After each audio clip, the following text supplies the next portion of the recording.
बच्चे last class में हम लोग बात कर रहे थे क्लासिफिकेशन के अलग अलग सिस्टम की। कुछ मैं आपको बताया था आर्टिफिशियल सिस्टम, कुछ बताया था नेचुरल क्लासिफिकेशन सिस्टम। नेचुरल में भी दो टाइप का बताया था, नेचुरल फॉर्मल और नेचुरल फाइलोजेनेटिक। तो नेचुरल फॉर्मल का लास्ट एग्जाम्पल बताया था बच्चे आपको George Bentham and Joseph Dalton Hooker का क्लासिफिकेशन। और George Bentham and Joseph Dalton Hooker के क्लासिफिकेशन के हिसाब से स्पर्मेटोफाइटा में 202 फैमिली बिलोंग कर रहा था। इस 202 फैमिली में से अगर बात कर लीजिएगा 165 फैमिली की, तो 165 फैमिली किसकी थी बच्चे? ये 165 फैमिली थी डाइकोटिलिडोनी की, और 34 फैमिली किसकी थी बच्चे? मोनोकोटिलिडोनी की। तो कहने का मतलब अगर मैं आपसे पूछ दूं फ्लावरिंग फैमिली कितना था बच्चे? फ्लावरिंग फैमिली था यहाँ पे 199 फैमिली। फ्लावरिंग फैमिली हो गया बच्चे 199। और अगर मैं यही बात करूं बच्चे आपसे नॉन फ्लावरिंग फैमिली की, अगर नॉन फ्लावरिंग फैमिली की बात कर लीजिएगा, ये आपका कैसा है? नॉन फ्लावरिंग है। नॉन फ्लावरिंग की बात कर लीजिएगा तो नॉन फ्लावरिंग फैमिली में है था बच्चे आपका 3 फैमिली। ठीक है, तो यहां से ये वाला एक क्वेश्चन बन जाता है। क्या डिमेरिट था इसका? डिमेरिट था सीक्वेंस, इवोल्यूशन के बेसिस पे इसको नहीं बनाया गया था, ऑरिजिन के बेसिस पे इसको नहीं बनाया गया था। हमारा सीक्वेंस क्या होना चाहिए था?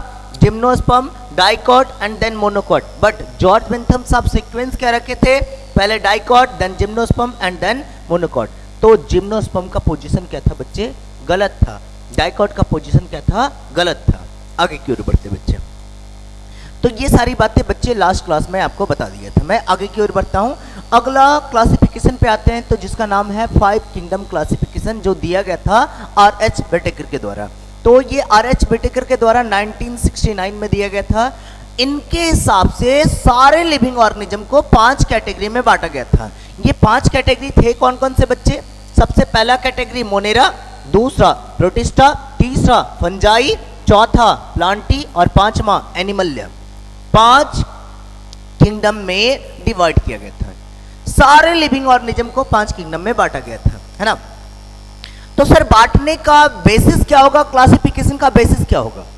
तो मैं पहले ही बोला बच्चे ये नेचुरल फाइलोजेनेटिक क्लासिफिकेशन है।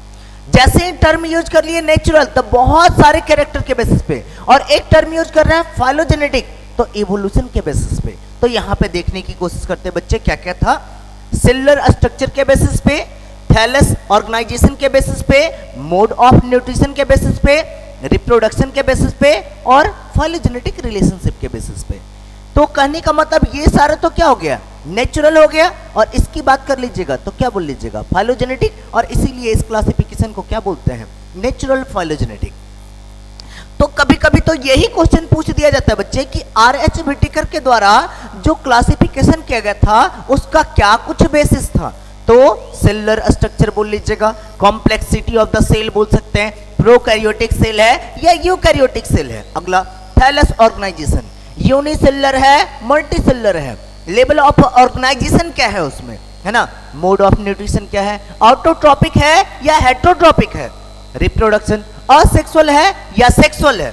और अगला बात कर लेते हैं बच्चे फाइलोजेनेटिक रिलेशनशिप की। कहने का मतलब लिविंग ऑर्गेनिज्म इसका इवोल्यूशन जो हुआ था उसमें किस पोजीशन पे एग्जिस्ट कर रहा है, या किसके थ्रू, इसका एंशिएंट ऑर्गेनिज्म कौन सा है, इसका प्रिमिटिव ऑर्गेनिज्म कौन सा है। That is about the phylogenetic relationship.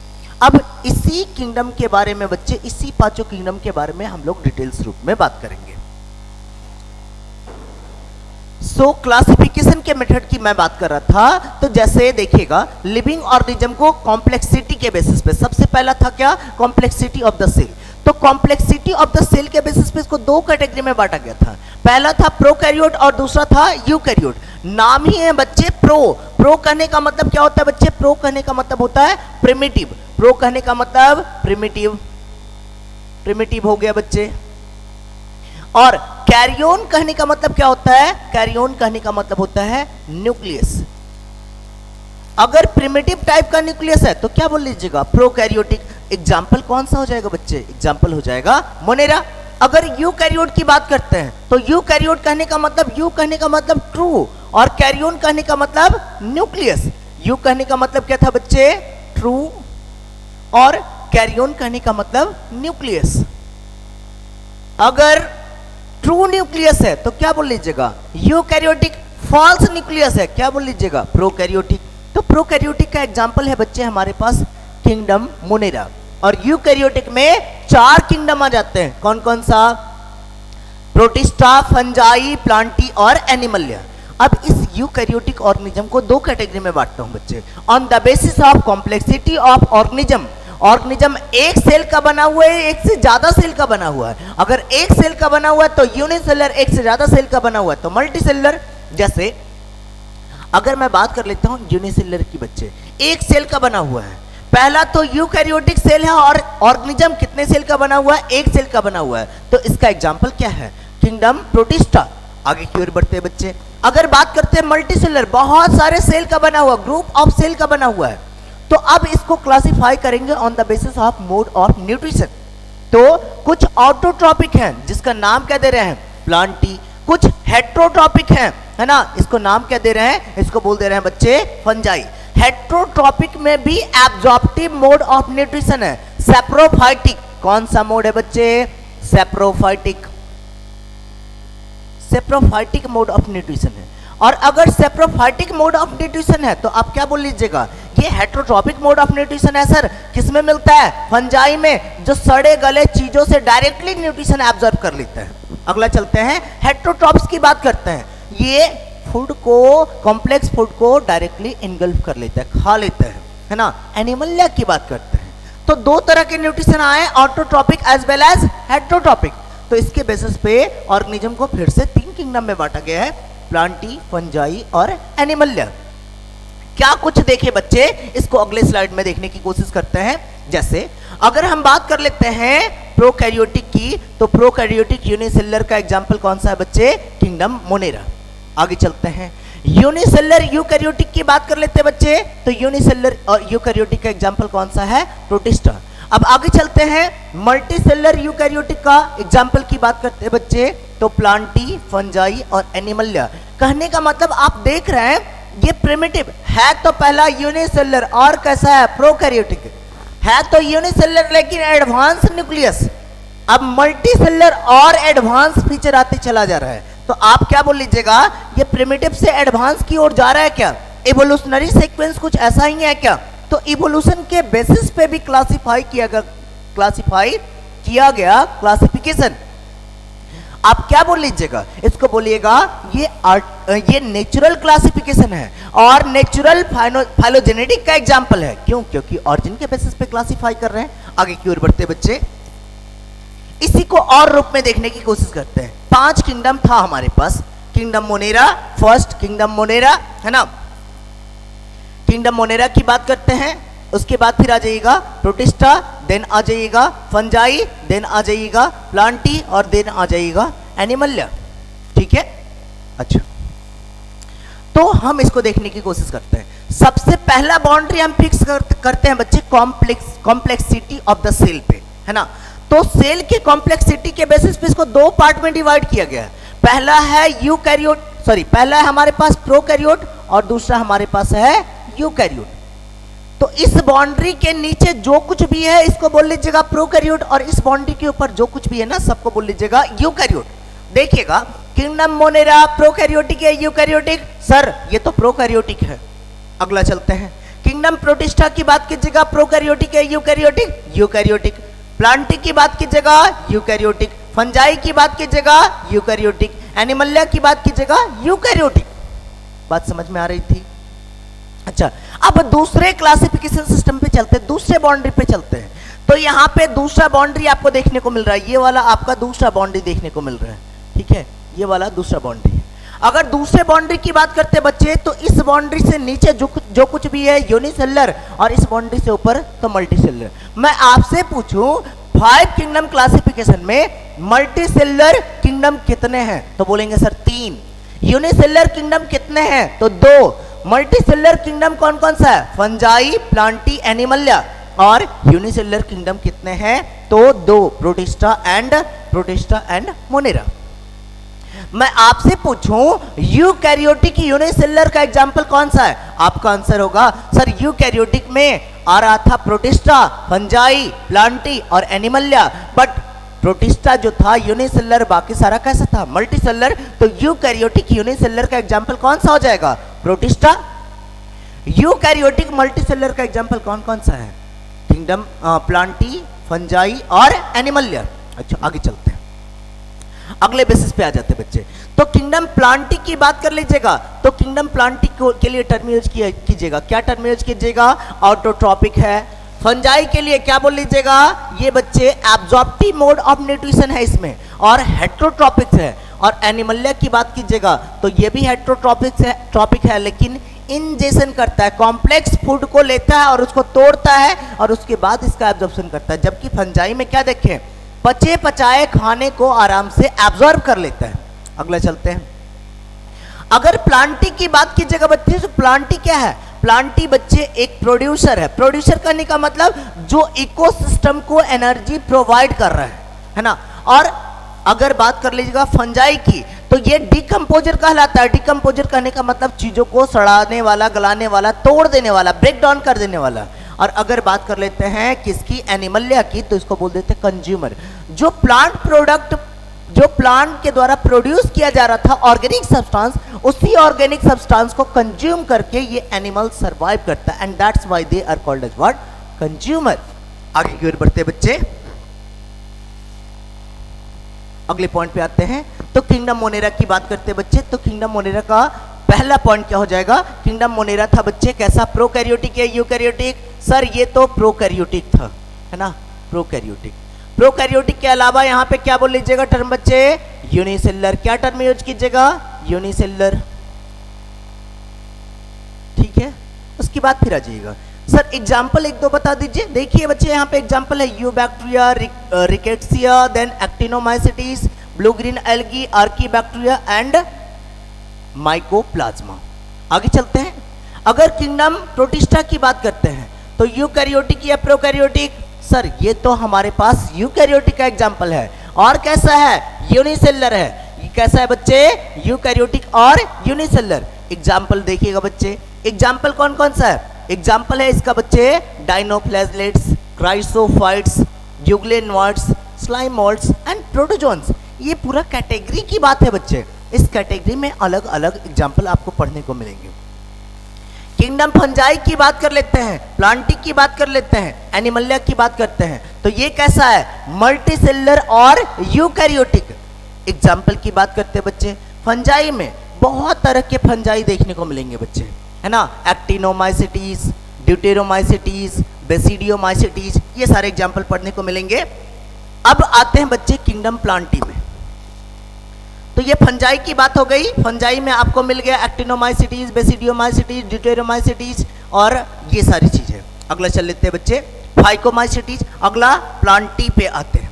Plantae की बात कीजिएगा तो प्लांटी में क्या देखने को मिल रहा था, प्लांटी का एग्जाम्पल बच्चे एल्गी, ब्रायोफाइट, टेडोफाइट, जिम्नोस्पर्म और एंजियोस्पर्म। किंगडम एनिमलिया की बात करते हैं तो जितने भी किंगडम एनिमलिया के ग्रुप में आते हैं ना बच्चे, सब के सब कैसे हैं, ये मल्टीसेलुलर है। जबकि प्लांटी में बात कीजिएगा तो कुछ अलगी यूनिसेलुलर है, लेकिन मोस्ट ऑफ द प्लांटी के ग्रुप में आने वाले ऑर्गेनिज्म कैसे हैं, multicellular and that's why multicellular eukaryotic. आगे की ओर बढ़ते बच्चे, तो आर.एच. व्हिटेकर के द्वारा जो 5 किंगडम क्लासिफिकेशन दिया गया था, इसमें वायरस, लाइकेन और वायरॉइड्स का कोई पोजीशन नहीं था। In this classification virus, viroids and lichen are not mentioned. इसमें इन सारे ऑर्गेनिज्म को मेंशन नहीं किया गया था। Chlamydomonas and Chlorella are included in Protista. Chlamydomonas की बात कर लीजिएगा और क्लोरेला की बात कर लीजिएगा तो इसको किस में रख दिया गया था बच्चे, प्रोटिस्टा में रख दिया गया था, क्योंकि ये कैसे हैं, यूनिसेलुलर है और कैसे हैं, यूकैरियोटिक है। तो यूनिसेलुलर यूकैरियोटिक होने की वजह से इसको किस में रखा गया था बच्चे, इसको रखा गया था किंगडम प्रोटिस्टा में। आगे की ओर बढ़ते बच्चे, कार्ल वीज की क्लासिफिकेशन पे आते हैं। इसको बोलते हैं 6 किंगडम क्लासिफिकेशन। क्या नाम देते हैं बच्चे, इसका नाम दे देते हैं हम लोग 6 किंगडम क्लासिफिकेशन। 6 सॉरी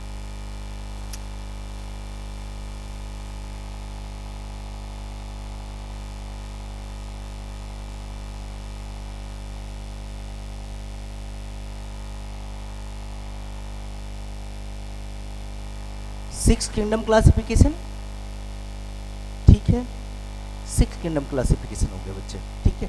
क्यों नाम देते हैं इसका 6 किंगडम क्लासिफिकेशन, या दूसरा नाम देते हैं बच्चे इसका 3 डोमेन क्लासिफिकेशन, 3 डोमेन क्लासिफिकेशन, या इसका नाम दिए, हाँ यहाँ पे हाईलाइट भी किया हुआ बच्चे 3 डोमेन एंड 6 किंगडम क्लासिफिकेशन। तो समझने की कोशिश करते हैं। लिविंग ऑर्गेनिज्म, वर्ल्ड के पूरे लिविंग ऑर्गेनिज्म की बात कीजिएगा बच्चे, तो सारे के सारे लिविंग ऑर्गेनिज्म को 3 कैटेगरी में बांटा गया था, 3 डोमेन में बांटा गया था। पहला डोमेन था आर्किया, दूसरा डोमेन था बैक्टीरिया और तीसरा डोमेन था यूकैरिया। आर्किया की बात कीजिएगा तो यहाँ पे पहला किंगडम आता है, कौन सा किंगडम आता है बच्चे, आर्की बैक्टीरिया। एक नया किंगडम इंक्लूड कर दिया गया, कौन सा, आर्की बैक्टीरिया। अगला चलते हैं, बैक्टीरिया की बात कीजिएगा बच्चे तो इसमें एक किंगडम आता है, कौन सा, किंगडम मोनेरा या यू बैक्टीरिया। अगला चलते हैं, अगर बात करते हैं यूकैरिया की तो यूकैरिया में 4 किंगडम आता है बच्चे, कौन कौन सा, प्रोटिस्टा, फंजाई, प्लांटी और एनिमलिया। तो अगर बात कर लीजिएगा बच्चे कार्ल विज की क्लासिफिकेशन की तो इसको क्या बोल दिया जाता है, 3 डोमेन क्लासिफिकेशन सिस्टम और 6 किंगडम क्लासिफिकेशन सिस्टम, है ना। This system was based on, अगर मैं इसकी बात कर लूं बच्चे तो ये बेस्ड था किस पे, आरएनए पे, आरएनए पे, है ना। कार्ल विज का क्लासिफिकेशन किस पे बेस्ड था, आरएनए पे बेस्ड था। आगे की ओर बढ़ते बच्चे। अच्छा, अगर मैं बात कर रहा था बच्चे 3 डोमेन क्लासिफिकेशन की तो सबसे हाईएस्ट टेक्सोनॉमिक कैटेगरी पे कौन आया, है ना, तो सबसे हाईएस्ट टेक्सोनॉमिक कैटेगरी पे आया कौन सा, domain. Domain is a super kingdom category and extra taxonomic category. सबसे हाईएस्ट पे कौन सा आ गया था बच्चे, डोमेन। आगे की ओर बढ़ते बच्चे, अगले पॉइंट पे आते हैं। तो अगला किंगडम स्टार्ट करता हूं बच्चे 5 किंगडम क्लासिफिकेशन के हिसाब से सारे लिविंग ऑर्गेनिज्म को 5 कैटेगरी में बांटा गया था। 5 कैटेगरी में से सबसे पहला कैटेगरी स्टार्ट करता हूं बच्चे किंगडम मोनेरा। तो किंगडम मोनेरा की बात कीजिएगा तो सबसे पहला पॉइंट तो मैं पहले ही समझा चुका हूं, कैसा, प्रोकैरियोटिक या यूकैरियोटिक। बोल लीजिएगा सर ये तो प्रोकैरियोटिक था, इसमें प्रिमिटिव टाइप का न्यूक्लियस था इसीलिए इसका नाम क्या दे रहे थे, प्रोकैरियोटिक। तो ये है बच्चे आपका प्रोकैरियोटिक। एनसीईआरटी एक पॉइंट लिखता है बच्चे, bacteria are the sole member of kingdom Monera. Bacteria का पूरा ग्रुप सिर्फ और सिर्फ किससे बिलोंग करता है, किंगडम मोनेरा से बिलोंग करता है। तो बैक्टीरिया अकेला राज करने वाला इस किंगडम पे है and that's why bacteria are the sole member of kingdom Monera. एक बैक्टीरिया नहीं है बच्चे, बैक्टीरिया का पूरा ग्रुप है, उन सारे ग्रुप को एक किंगडम में रखा गया है and that kingdom is called as what, kingdom Monera.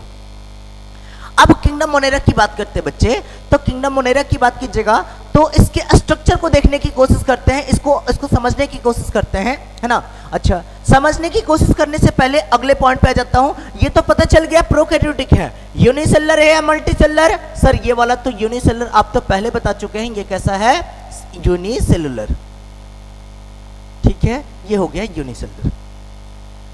अब अगले पॉइंट पे आता हूं बच्चे, तो इसमें 3 कंपोनेंट देखने को मिलेगा। सबसे पहला कंपोनेंट देखने को मिलेगा क्या, बोल लीजिएगा, सेल बाउंड्री, सेल बाउंड्री।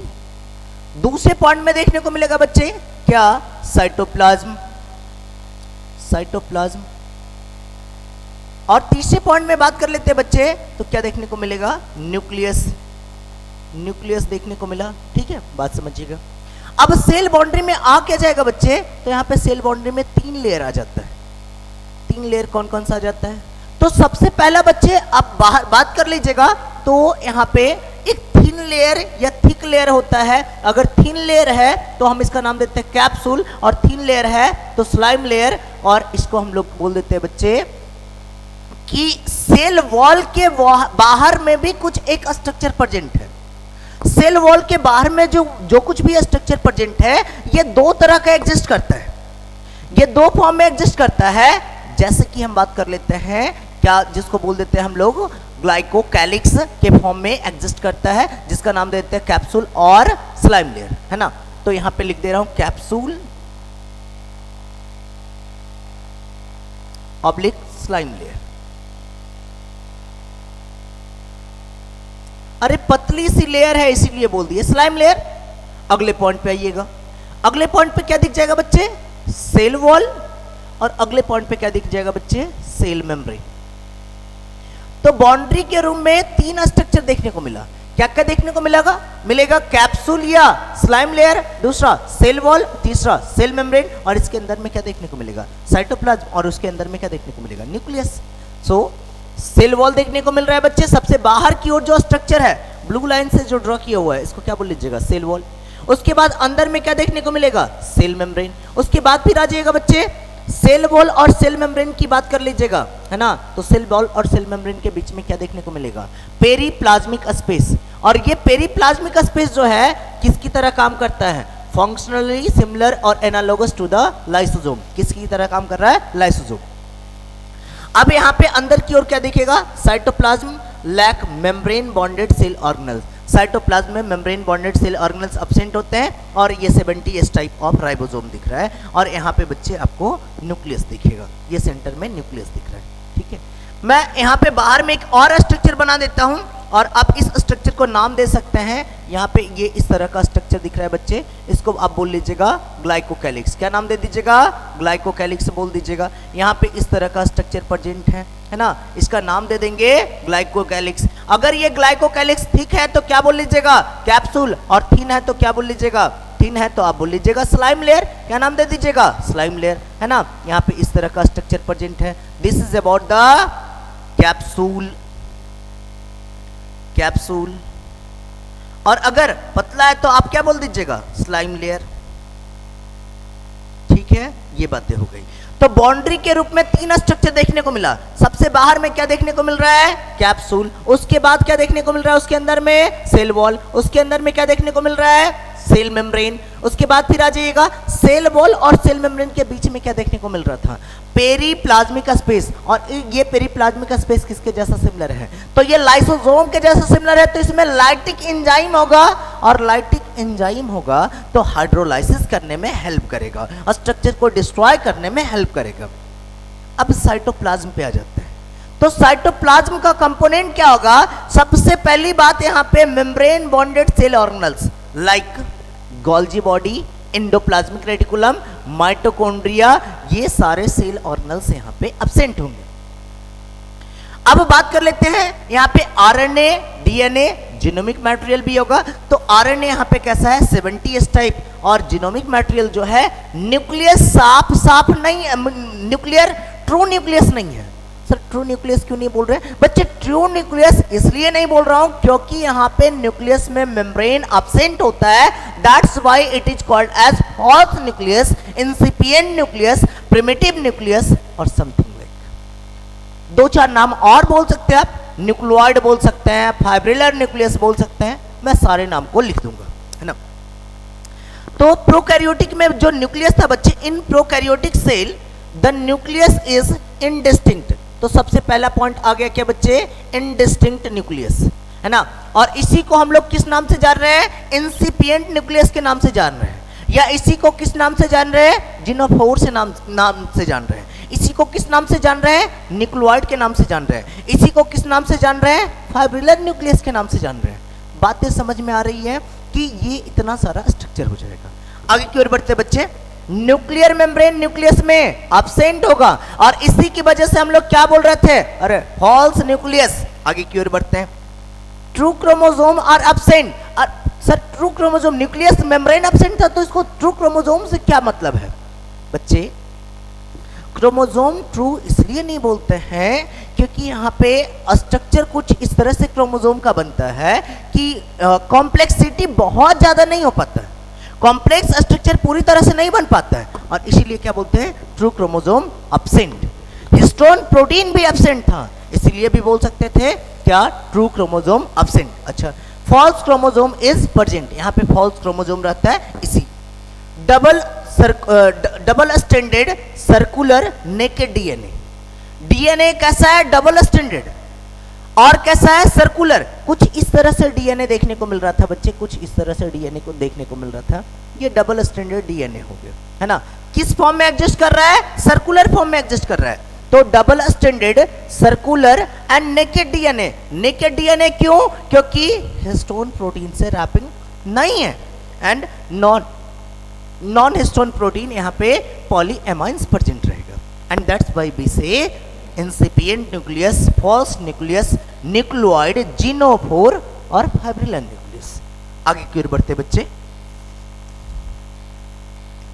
तो किंगडम मोनेरा का एग्जाम्पल क्या क्या आ जाता है? तो किंगडम मोनेरा में आपको पढ़ने को मिलेगा बच्चे सबसे पहले पॉइंट में eubacteria, then actinomycetes, then blue green algae, then archaebacteria, then rickettsia, then chlamydia and then mycoplasma. NCERT में बच्चे आपको यूबैक्टीरिया के बारे में बहुत अच्छे से एक्सप्लेन किया हुआ है, ब्लू ग्रीन एल्गी के बारे में बहुत अच्छे से एक्सप्लेन किया हुआ है, आर्कीबैक्टीरिया के बारे में बहुत अच्छे से एक्सप्लेन किया हुआ है, माइकोप्लाज्मा के बारे में बहुत अच्छे से एक्सप्लेन किया हुआ है। एक्टिनोमाइसिटीज की बात कीजिएगा, एक्सप्लेनेशन ज़्यादा नहीं मिलेगा, रिकेट्सिया के बारे में एक्सप्लेनेशन ज़्यादा नहीं मिलेगा, और क्लेमाइडिया के बारे में ज़्यादा एक्सप्लेनेशन नहीं मिलेगा। अगर यू बैक्टीरिया की बात कर लेते तो यू कहने का मतलब ट्रू और बैक्टीरिया, तो क्या बोल लीजिएगा इसको? True bacteria. अगर ब्लू ग्रीन एल्गी की बात करते बच्चे तो इसका नाम दिया जाता है साइनोबैक्टीरिया, ठीक है। और माइकोप्लाज्मा की बात कर लीजिएगा ना तो उसको बोला जाता है joker of animal sorry plant kingdom, joker of plant kingdom, joker of plant kingdom.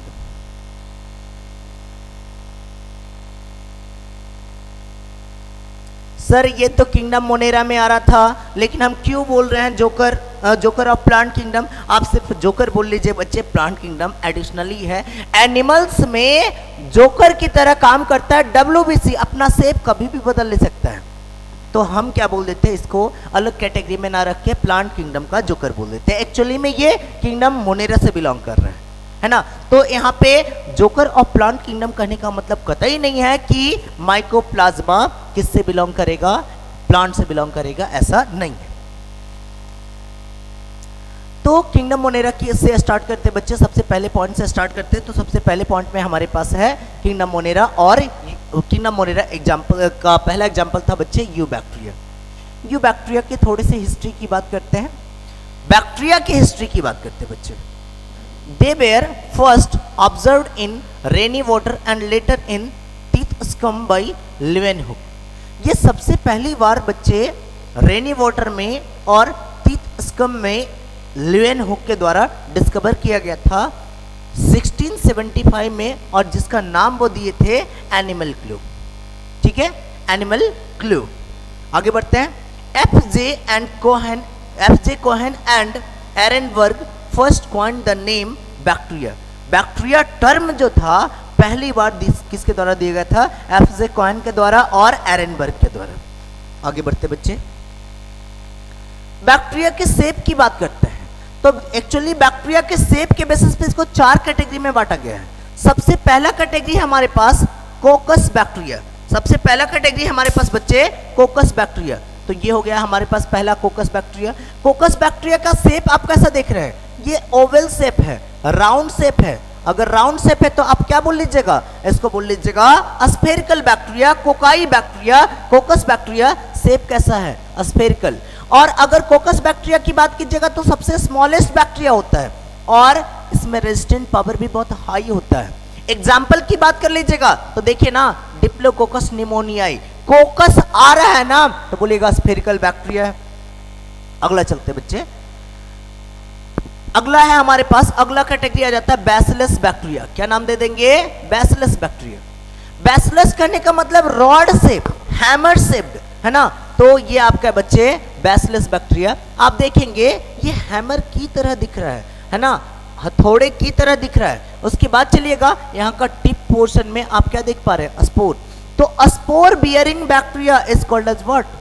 Bacillus bacteria. आगे चलते बच्चे, एग्जाम्पल इकोलाई, बैसिलस एंथ्रेसिस, है ना। ये सारा एग्जाम्पल किसका हो जाता है बच्चे? ये आपको एग्जाम्पल याद रखना है। इकोलाई किसका एग्जाम्पल है? इकोलाई एग्जाम्पल है बच्चे बैसिलस बैक्टीरिया का। अगला चलते हैं स्पाइरुलम। स्पाइरुलम बैक्टीरिया की बात करते बच्चे, स्पाइरल शेप दिखेगा। स्पाइरुलम बैक्टीरिया की बात कीजिएगा तो यहाँ पे फ्लैजेलम दिख रहा है ना, फ्लैजिला है। हर हमेशा कैसा होगा? मोटाइल होगा, है ना। तो एग्जाम्पल की बात कर लेते हैं स्पाइरुलम वोलोटेंस। आगे की ओर बढ़ते हैं। विब्रियो की बात कीजिएगा, 4th नंबर पे विब्रियो की बात कर लीजिएगा तो comma shaped bacteria is called as vibrio. Example की बात कर लीजिएगा, विब्रियो कोलेरी, बैसिलस एंथ्रेसिस कौन सा डिजीज, एंथ्रेक्स डिजीज, और विब्रियो कोलेरी कौन सा डिजीज, बताइएगा बच्चे, विब्रियो कोलेरी कौन सा डिजीज, अगले क्लास में देख के आप बताएंगे कि ये विब्रियो कोलेरी कौन सा डिजीज काउज करता है। आज के लिए नहीं बच्चे।